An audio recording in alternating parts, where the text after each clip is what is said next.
Bismillahirrahmanirrahim. Assalamualaikum warahmatullahi wabarakatuh. Innal hamdalillah nahmaduhu wa nasta'inuhu wa nastaghfiruh wa na'udzu bihi min syururi anfusina wa min sayyiati a'malina may yahdihillahu fala mudhillalah wa may yudlilhu fala hadiyalah. Asyhadu an la ilaha illallah wahdahu la syarikalah wa asyhadu anna sayyidina Muhammadan abduhu wa rasuluh alladzi la nabiyya wa la rasula ba'dah. Allahumma salli ala sayyidina Muhammadin khairi khalqillah wa ala alihi wa ashabihi wa man wala amma ba'd. Qalu subhanaka la ilma lana illa ma 'allamtana innaka antal alimul hakim. Bismillahi ma syaa Allah la yasuqul khaira illa Allah. Bismillahi ma syaa Allah la yasrifus su'a illa Allah. Bismillahi ma syaa Allah ma kana min ni'matin famin Allah. Bismillahi ma syaa Allah la hawla wa la quwwata illa billahil aliyyil azim. Al-Fatihah ila hadrati habibina wa syafiina wa maulana Muhammad sallallahu alaihi wasallam wa ala alihi wa ashabihi wa azwajihi wa dhurriyyatihi wa ahli baitihi thumma ila jami'il ulama al-amilin ila jami'il qurra wal mufassirin wa ila sadati sufiyati wal muhaqqiqin wa ila jami' masyayikhina wa masyayikhina wa muallimina jabil huquqi alaina jami'il muslimin wal muslimat والمؤمنين والمؤمنات ثم إلى جميع حاجاتنا من خيرات الدنيا والآخرة شيء لله لنا ولهم الفاتحة. أعوذ بالله من الشيطان الرجيم. بسم الله الرحمن الرحيم. الحمد لله رب العالمين الرحمن الرحيم مالك يوم الدين إياك نعبد وإياك نستعين اهدنا الصراط المستقيم صراط الذين أنعمت عليهم غير المغضوب عليهم ولا الضالين آمين.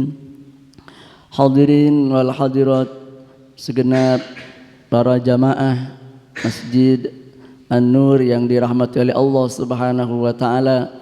Alhamdulillah, di pagi hari yang ke-12 di bulan Ramadan ini kita bisa melaksanakan ibadah sholat subuh, mengawali ibadah puasa kita dengan ibadah kepada Allah, dengan amal-amal soleh.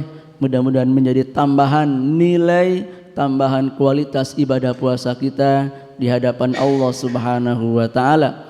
Dan mudah-mudahan semua ibadah yang sudah kita laksanakan mulai awal Ramadan senantiasa diterima dan diridhai oleh Allah, menjadi saksi kebaikan kita kelak di akhirat. Dan mudah-mudahan kita terus diparingi sehat wal afiat, diberi panjang umur serta hidayah taufik oleh Allah, bisa menyelesaikan ibadah di bulan Ramadan tahun ini, dan mudah-mudahan akan dipertemukan kembali dengan Ramadan yang akan datang dalam keadaan tetap iman Islam, sehat wal afiat, fi taatillah wa fi taati Rasulillah sallallahu alaihi wasallam. Amin ya rabbal alamin. Para jamaah sekalian, Ramadan merupakan bulan Al-Qur'an. Karena Al-Qur'an diturunkan oleh Allah di bulan Ramadan. Syahrul Ramadan alladzi unzila fihil Qur'an. Bulan Ramadan, bulan di mana diturunkan di dalamnya Al-Qur'an. Surat Al-Baqarah ayat 185. Kemudian Al-Quran turun ini pada bulan Ramadan, kata para ulama, juga turun dengan secara keseluruhan, ya. Dimaknai turun secara keseluruhan dari Lauhil Mahfuz ke sebuah tempat namanya Baitul Izzah di langit dunia. Dan turunnya itu pada malam Lailatul Qadar. Inna anzalnahu fi Lailatul Qadar. Sesungguhnya kami menurunkan Al-Quran pada malam Lailatul Qadar. Nah, kemudian setelah itu turun secara berangsur-angsur selama pinten? Kurang lebih 23 tahun kepada Rasulullah sallallahu alaihi wasallam. Para jamaah sekalian, Al-Quran atau bulan Ramadan adalah bulan Al-Quran.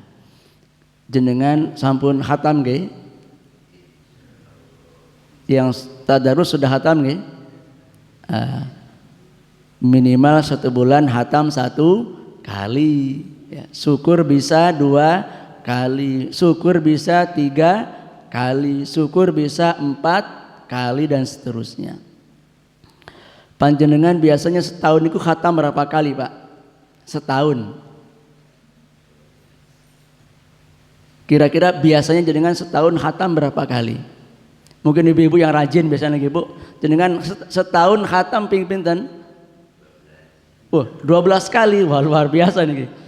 Berarti setiap bulan khatam. Alhamdulillah, bareng-bareng ngeten ya.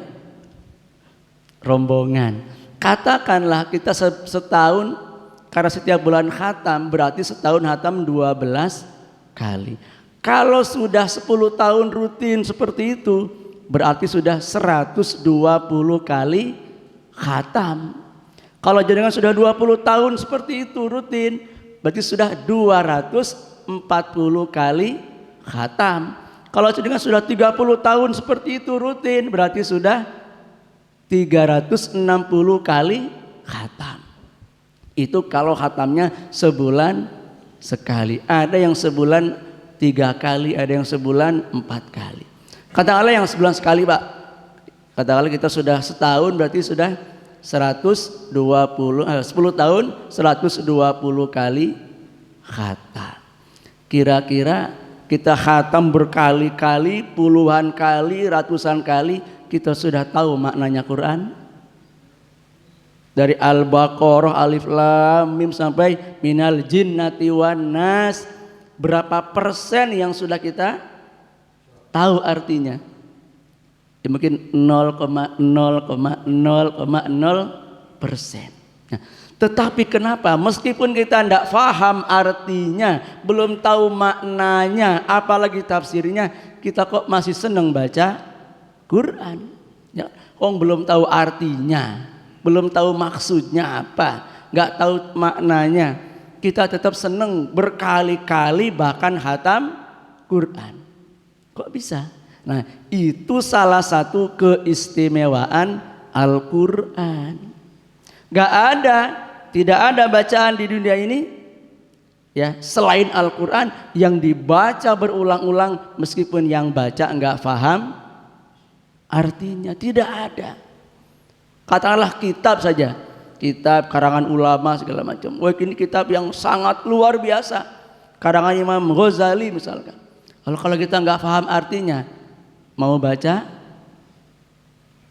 lihat sudah mumet, lihat sudah pusing karena nggak tahu maknanya. Tapi Al-Quran itu luar biasa. Itulah keistimewaannya. Jenengan misalkan diberi novel. Ini ibu-ibu masih senang novel, Bu? Oh, masih senang novel, alhamdulillah lah. Ada novel bestseller, berarti apa? Novel paling laris. Pokoknya kisahnya sangat luar biasa. Tetapi bahasanya bahasa Cina, bahasa India, bahasa Jerman. Jenengan mau membaca? Gak mau. Karena kita nggak tahu maksudnya apa ini, nggak tahu bahasanya bagaimana. Kita tidak mau membaca. Tapi Quran kita nggak tahu maknanya, nggak tahu. tetapi kita diberi kesenangan oleh Allah mau membacanya. Itu salah satu apa? Mukjizat, salah satu keistimewaan Al-Quran. Bukti Quran merupakan kalam ilahi, wahyu Allah, sehingga orang tetap mau membacanya, bahkan sangat senang membacanya meskipun tidak atau belum paham maknanya. Masya Allah, orang-orang yang istiqomah dengan Quran itu udah, siapa itu yang Hubabah, ada seorang zuriyah Rasul yang perempuan yang usianya 106 tahun ya, kan banyak beredar di medsos itu. Usianya 106 tahun, setiap 3 hari khatam Quran, Ramadan maupun di luar Ramadan. Masya Allah, inilah Al-Quran dicintai dan terus dibaca oleh umat Islam. Ini menunjukkan kehebatan, keistimewaan Al-Quran. Maka Al-Quran adalah, Al-Quran artinya bacaan yang sempurna. Bacaan yang sempurna. Kemudian tidak ada bacaan di muka bumi ini yang diatur cara membacanya sedetail Al-Quran. Quran itu Masya Allah sampai ada makharijil huruf. Ini harus dibaca mantul, ini harus dibaca dengung, harus dibaca panjang, harus dibaca jelas dan seterusnya. Diatur sedemikian rupa. Maka muncul ilmu tajwidil Quran. Kemudian juga diatur cara berhentinya, di mana berhentinya waqaf, di mana mulainya ibtida. Walhasil luar biasa. Kemudian salah satu keagungan Quran, Quran merupakan satu-satunya kitab, satu-satunya katakanlah ya kitab suci yang dikaji dari segala macam sudutnya, yang kemudian diuraikan, ditafsirkan sampai berjilid-jilid, ribuan jilid ya. Tafsirku banyak sekali Pak ya, tafsir karangan para ulama mungkin ratusan dan ribuan tafsir, beribu-ribu jilid. Itu mengupas kandungannya Al-Quran, hanya Quran. Belum lagi dari sisi Quran itu senantiasa dijaga, dijamin akan lestari oleh Allah Subhanahu wa ta'ala.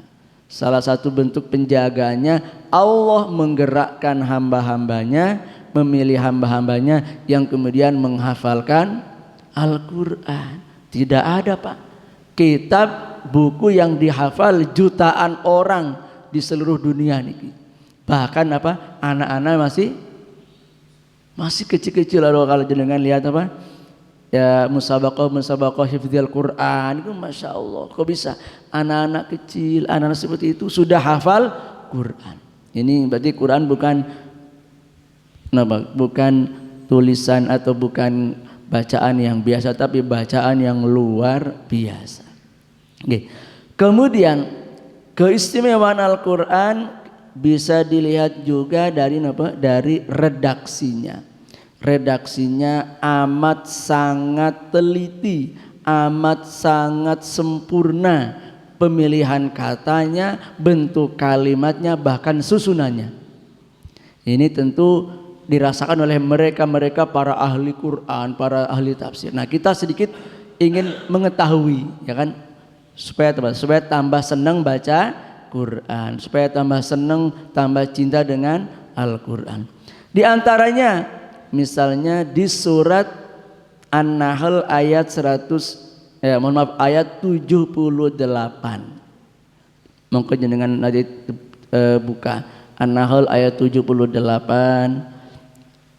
Allah Subhanahu wa taala dawuh, wallahu akhrajakum min butuni ummahatikum la ta'lamuna syai'a wa ja'ala lakumus sam'a wal absara wal af'idah la'allakum tashkurun. Wallahu, dan Allah akhrajakum telah mengeluarkan kalian min butuni ummahatikum dari perut-perut ibu kalian la ta'lamuna syai'a, kalian tidak tahu apa-apa, tidak ngerti apa-apa. Kemudian wallahu ja'ala lakumus sam'a, kemudian Allah menjadikan bagi kalian as-sam'a pendengaran, wal absor penglihatan, wal afidah hati, ya, perasaan juga termasuk pikiran. Nah, yang kita kaji di sini urutan kalimat wa ja'ala lakumus sam'a wal absor wal afidah. Dan dia Allah menjadikan bagi kalian as-sam'a pendengaran, wal absor penglihatan, wal afidah hati atau perasaan dan juga pikiran. Nah, bagaimana Al-Quran begitu telitinya. Yang pertama disebut adalah as-sam'a pendengaran. Ayat ini juga hampir sama dengan ayat-ayat yang lain di surat-surat yang lain yang hampir sama redaksinya. Di surat Al-Mulk niku ayat pinten 23 huwallazi ansyakum wa ja'alna lakumus sam'a. Di surat nomale As-Sajdah ge. Di surat As-Sajdah juga ada. Sama urutannya as-sam'a wal absor wal afidah. Kenapa kok yang disebut selalu as-sam'a, selalu apa? Pendengaran. Kok enggak sekali-kali wal basor dulu, wal ini dulu? Kok selalu as? Ternyata hikmahnya indera manusia yang pertama kali berfungsi adalah indera pendengaran. Ya, maka setelah bayi lahir disunahkan apa? Diazani sebelah kanan, diikomai sebelah kiri. Karena yang berfungsi pertama adalah pendengaran. Nggak boleh setelah lahir langsung diajak ciluk bayi nggak nyaut, ya. Bayinya nggak nyaut, ya. Bahkan pendengaran itu sudah ada ketika bayi masih di dalam kandungan kan sudah merespon, sehingga banyak ketika ibu masih hamil sudah dibacakan ayat-ayat Quran, dibacakan zikir, sholawat. Kalau orang-orang barat pakai apa? Pakai lagu-lagu katanya supaya si janin perkembangannya semakin sempurna, semakin baik. Yang jelas indera pertama yang berfungsi adalah as-sam'a pendengaran. Al-Quran begitu hebatnya, dia menyebutkan pertama kali adalah urutannya as-sam'a dulu. Kemudian baru al-absor setelah bayi. Kita berapa bulan Bu bayi bisa merespon penglihatannya niku? Wah, umur 98 hari ya. Minggu? Oh gitu ya. Sekitar 3 bulan kayak. Insyaallah itu sudah mulai merespon al-absor pandangannya itu. Ya, bisa ajak gujon sama mbahnya, sama ibunya, sama keluarganya. Sudah mulai. Nah itu baru penglihatan, baru kemudian berkembang nanti fuadnya. Fuad itu hatinya, perasaannya, akalnya kemudian semakin berkembang semakin. Itu Al-Quran susunannya seperti itu, urutannya luar biasa. Berarti ini betul-betul kalam Allah, bukan kalam manusia. Nah kemudian kenapa kok kalau as-sam'a niku dari sekian banyak ayat yang sama tadi, sam'a ini dengan kalimat tunggal, sam'a, as-sam'a tunggal, mufrad bahasa Arabnya. Sedangkan absor kalimatnya apa? Jama dari basor. Basor jamanya absor. Kemudian afidah jama dari fuad. Ya, fuad jamanya afidah. Kenapa kok kalau pendengaran menggunakan kalimat tunggal, kalau penglihatan menggunakan kalimat jama, perasaan dan pikiran juga menggunakan kalimat jama. Saya ini pernah saya tanyakan beberapa tahun yang lalu pas ada Pak Quraisy Shihab ngisi di Malang. Kenapa Pak Quraisy kalimat as-sam'a dalam sekian banyak itu selalu mufrad, sedangkan absor, afidah dengan jamak. Kata beliau, karena pendengaran itu ya dari arah mana saja selalu suaranya yang masuk sama. Ya.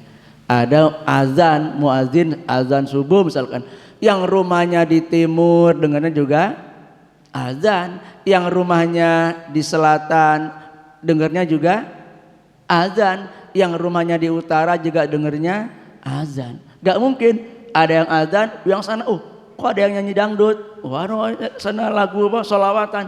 Tetap suara itu semua mendengar dari arah manapun sama suaranya. Ketika saya ngomong A, kita semuanya mendengarnya A. Sehingga di Quran digambarkan dengan kalimat tunggal. Betapa pendengaran itu cenderung semuanya sama. Inilah hebatnya Quran. Sedangkan apa? Penglihatan, absor itu berbeda-beda. Kita melihat misalkan satu bangunan ya, satu benda atau satu bangunan. Misalkan bangunan ini yang sebelah kiri dicat warna putih, depannya dicat warna kuning, yang kanan misalkan warnanya hitam.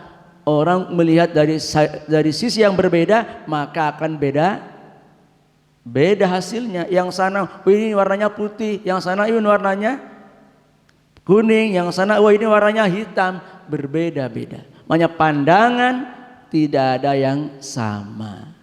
Kita melihat si A dengan memandang wali kota Malang Pak Sutiaji atau memandang presiden, pasti dengan pandangan yang berbeda.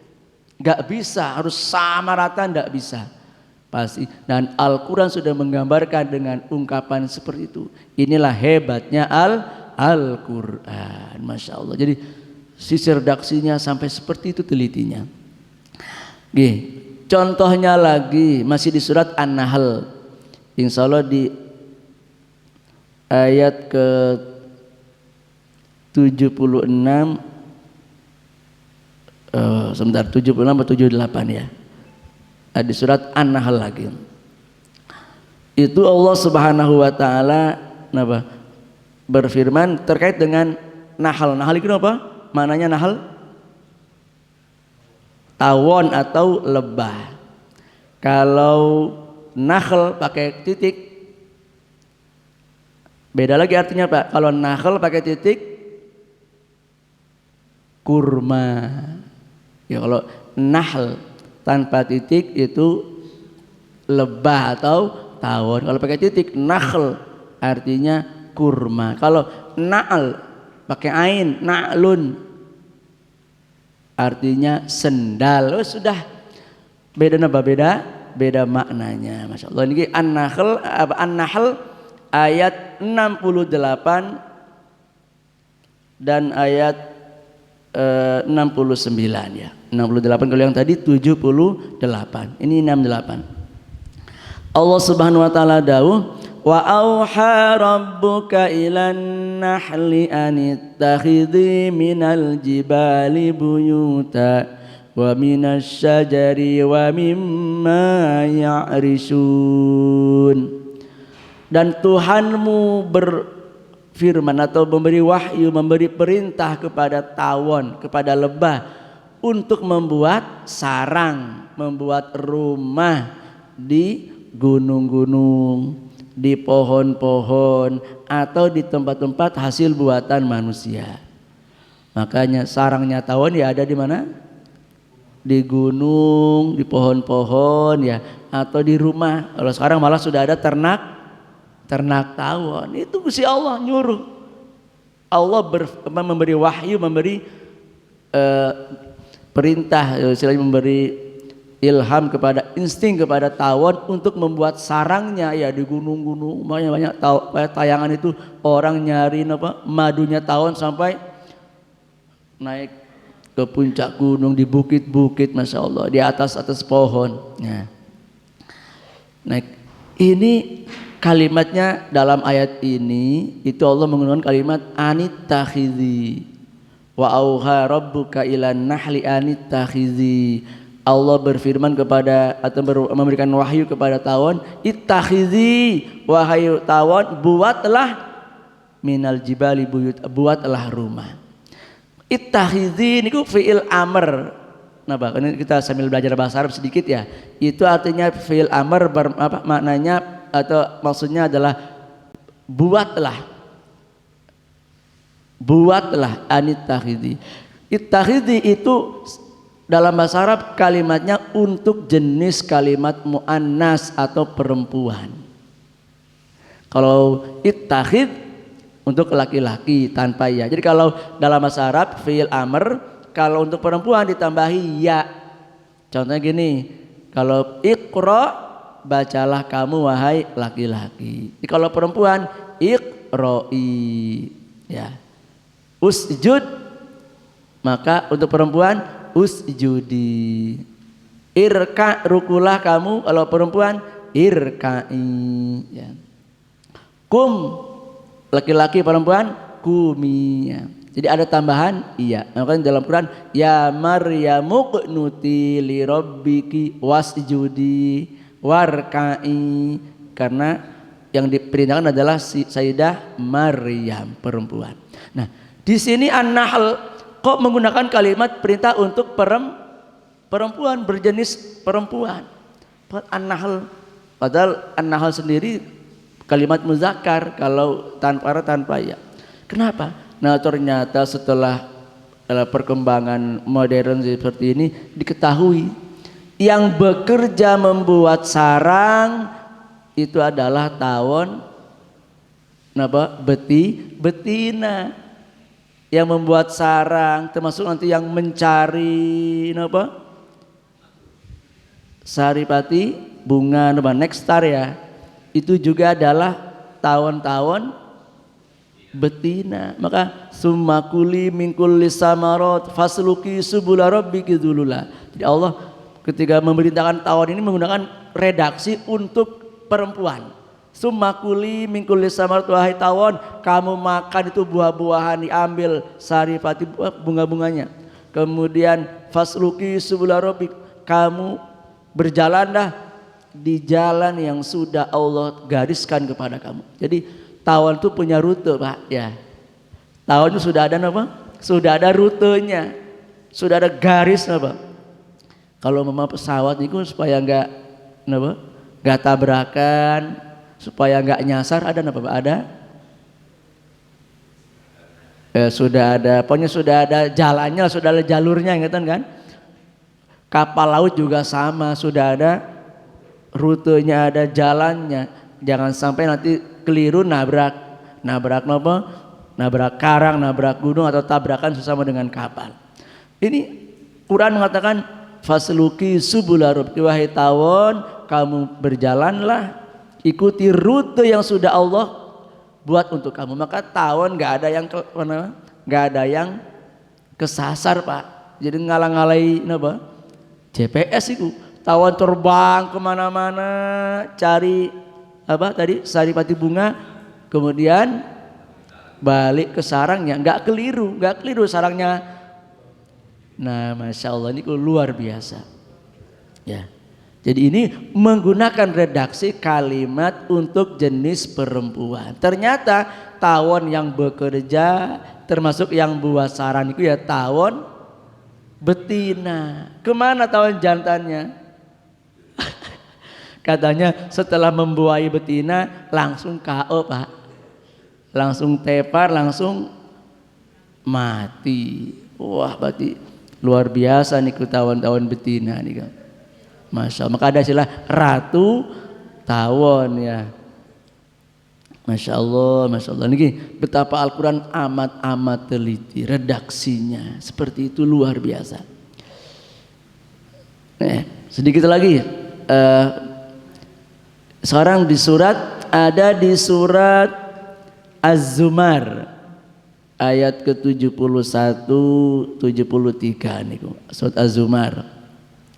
Az-Zumar artinya rombongan.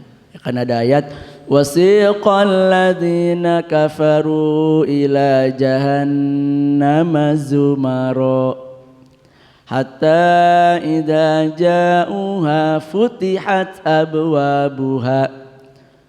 Dan orang-orang yang kufur itu digiring ke dalam neraka jahanam. Dan ketika mereka sampai di sana, futihat abwabuha, maka kemudian pintu-pintunya dibuka. Ya. Futihat abwabuha. Sedangkan ketika berbicara tentang orang yang bertakwa di ayat ke-73, wasiqal ladzina taqaw rabbahum ilal jannati zumara hatta idza ja'uha wa futihat abwabuha. Redaksinya sama, cuma yang kedua ditambahi waw, wa futihat abwabuha. Yang pertama hatta idza ja'uha futihat abwabuha tanpa wa. Sedangkan yang kedua ketika berbicara orang yang bertakwa ditambahi atau ada wa-nya, hatta idza ja'uha wa futihat abwabuha. Kenapa ini kok yang pertama itu tidak ada wa-nya, sedangkan yang kedua kok ada wa-nya? Ya, pintu-pintu itu. Dan orang-orang yang bertakwa digiring ke dalam surga ketika mereka telah sampai dan pintunya sudah dalam keadaan terbuka. Ya, kata para ulama, yang pertama itu menggambarkan kondisi pintu neraka jahanam masih ditutup, sehingga dibuka ketika orang-orang kafir itu datang langsung dijebloskan. Sama seperti penjara, Pak. Penjara itu kan tertutup, wah digembok, dikunci jangan sampai yang di dalam kabur. Baru kemudian ketika ada ini narapidana datang, mungkin perampok, koruptor, pembunuh datang, langsung dimasukkan, kunci lagi. Itu gambarannya, pintunya masih tertutup, kemudian ketika datang langsung dibuka, langsung dimasukkan. Itu gambaran tanpa wa. Ya, seperti itu. Sedangkan orang yang bertakwa ketika datang digambarkan pintu surga itu sudah dibuka. Gambarannya, kita kalau mau kedatangan tamu, misalkan Pak Usman mengadakan acara di rumah, ngundang Buya, ngundang Abi, yang ngundang macam-macam, pasti pintu rumahnya sudah dibuka, sudah disiapkan segala macamnya. Ditunggu-tunggu kedatangan tamu yang ingin disambut tadi itu. Sehingga pintu sudah terbuka, sudah disiapkan. Itulah gambarannya orang yang akan masuk surga, pintunya sudah disiapkan, dibuka oleh Allah, dan sudah disiapkan penyambutan yang luar biasa. Maka pakai menggunakan kalimat wa, itu tambahan huruf wa, hatta idza ja'uha, ketika mereka datang ke dalam surga, wa futihat abwabuha, dan pintu surga telah terbuka dengan lebar menyambut kedatangan ahli surga. Maka bagaimana coba lanjutan ayatnya tentang kondisi kalau orang yang ahli neraka? Wa qala lahum khazanatuha, ini penjaga nerakanya, sipirnya langsung marah, alam ya'tikum rusulum minkum, bukankah sudah datang para rasul yang mengajarkan, membacakan ayat-ayat Al-Quran, mengajarkan ayat-ayat Tuhan, kenapa kamu tidak beriman? Pukuli, tendang, dan dilemparkan, seperti itu gambarannya. Sedangkan orang-orang surga, wa qala lahum khazanatuha salamun alaikum.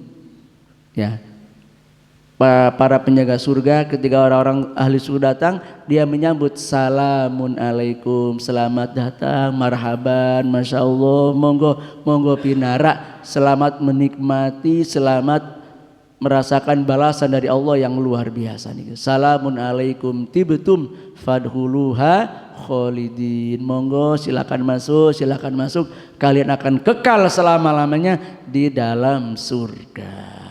Allahumma ij'alna minal muttaqin, amin ya rabbal alamin. Mudah-mudahan kita semuanya termasuk mereka-mereka yang ahli surga, yang kelak disambut oleh para penjaga surga, oleh para malaikat dengan sambutan yang menggembirakan, menyenangkan, kita semuanya nanti reuni di surga. Amin. Amin ya rabbal alamin. Saya kira mungkin itu bisa untuk sedikit dialog nih. Monggo. Al-Qur'an ya. Al-Qur'an pasti benar ya. Karena adalah kalam Allah. Al-Qur'an pasti benar dan kita wajib percaya dengan kebenaran Al-Qur'an. Adapun penafsiran para ulama, kebenarannya tidak mutlak ya. Kebenarannya tidak mutlak. Sehingga terjadi ya perbedaan penafsiran itu sesuatu yang dibenarkan dalam agama ya. Perbedaan penafsiran itu dibenarkan dalam agama. Selagi masih dalam koridor tidak bertentangan dengan hukum agama yang pokok seperti itu. Kenapa ya? Karena pertama ketika pada zamannya Rasulullah ya, beliau mengajarkan langsung pada para sahabat. Para sahabat ketika bingung langsung bertanya kepada Rasulullah sallallahu alaihi wasallam. Para sahabat ketika mendapat ilmu dari Rasulullah, mendapatkan Al-Qur'an dari Rasulullah, tentu juga pemahamannya, penerimaannya berbeda satu dengan yang lainnya ya. Kapasitas ilmunya, kecerdasannya dan sebagainya berbeda-beda. Maka nanti kemudian para sahabat yang jumlahnya, wakilah sahabat itu jumlahnya 124.000 para sahabat Nabi itu. Tapi yang meriwayatkan hadis, yang istilahnya meriwayatkan ilmu dari Rasulullah, wakilah hanya sekitar 9.000 sahabat. Ya Allah alam nih. Yang jelas ribuan sahabat yang menerima ilmu dari Rasulullah, baik Al-Quran maupun hadis.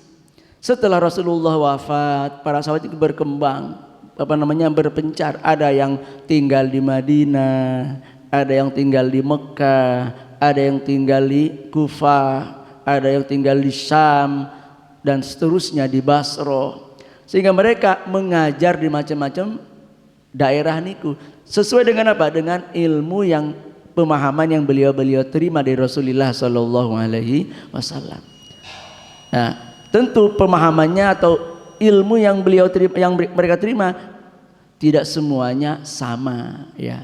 Tidak, makanya hadis itu nanti jumlahnya juga sangat banyak, ribuan, ratusan ribu hadis. Itu sesuai dengan, karena apa? Tidak semua sahabat sama-sama hadir di majelis Rasulullah. Ada yang hadir di hari ini, mungkin pagi ini hadir, besoknya tidak hadir, terus seperti itu.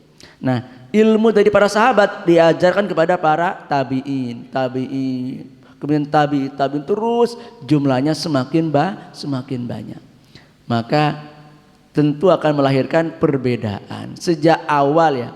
Bahkan sejak zamannya sahabat juga para sahabat sudah sering kali berbeda pemahaman. Contohnya ketika Rasulullah dalam sebuah peperangan, Rasulullah setelah ketika pulang berpesan, kamu jangan sholat asar kecuali di Bani Quraidah. Ini kan masyhur riwayatnya, la tusallu illa fi Bani Quraidah. Kamu jangan sholat asar kecuali di Bani Quraidah.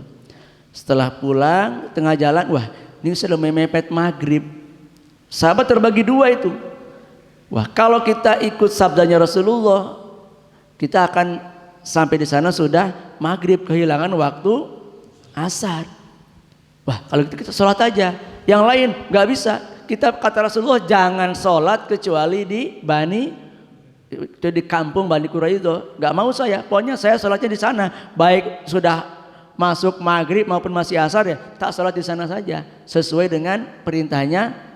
Berarti yang ini sesuai dengan zahir ayat, zahir kalamnya Rasulullah. Istilahnya apa? Sesuai dengan redaksinya ya, kalimatnya. Sedangkan yang satu ini maknanya kita disuruh cepet-cepet. Kalau bisa sholat asarnya sudah sampai di Bani Quraidah. Jadi kalau belum sampai di Quraidah sudah mau maghrib ya sholat juga kita. Ini yang satu sholat dulu di jalan, yang satu sampai Bani Quraidah.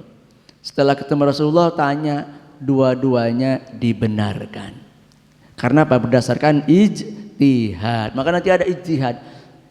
Dan itu memiliki syarat yang sangat banyak baik dalam bidang tafsir, dalam bidang hadis maupun dalam bidang fikih terutama. Jadi kita sekian banyak ulama ini ya, kita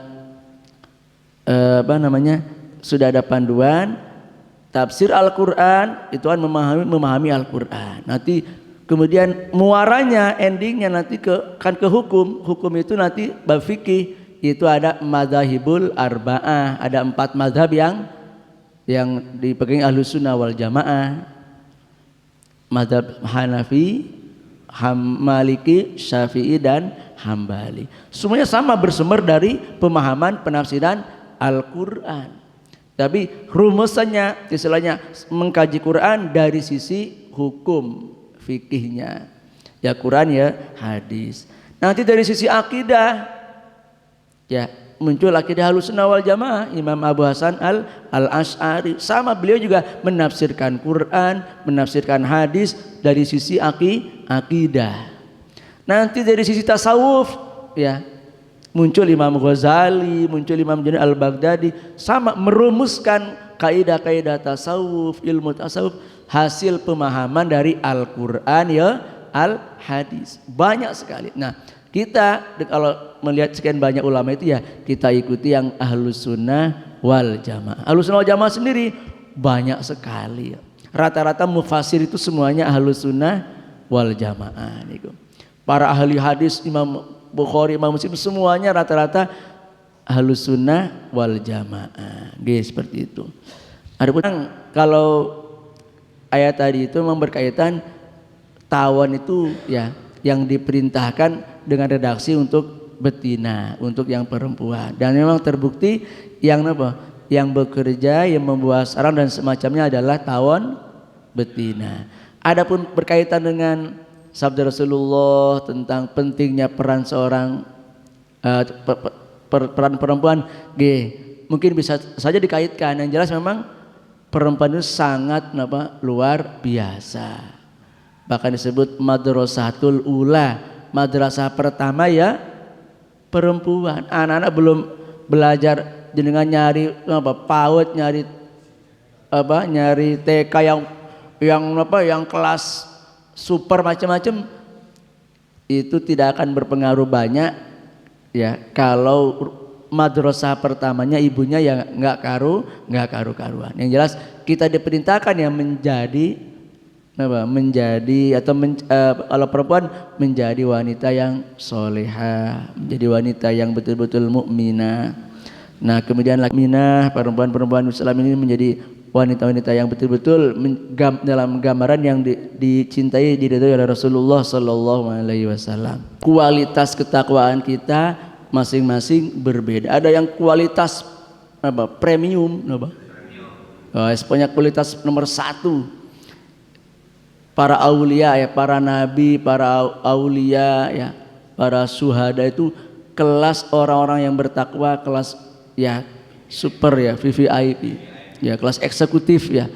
Tentu nanti fasilitas di surga juga berbeda. Nah ada yang kelas bisnis, bawahnya lagi ya kelas 2 tengah-tengah ya. Itu sudah fasilitas sudah istimewa. Tapi ada yang kelas ekonomi. Ya lumayan.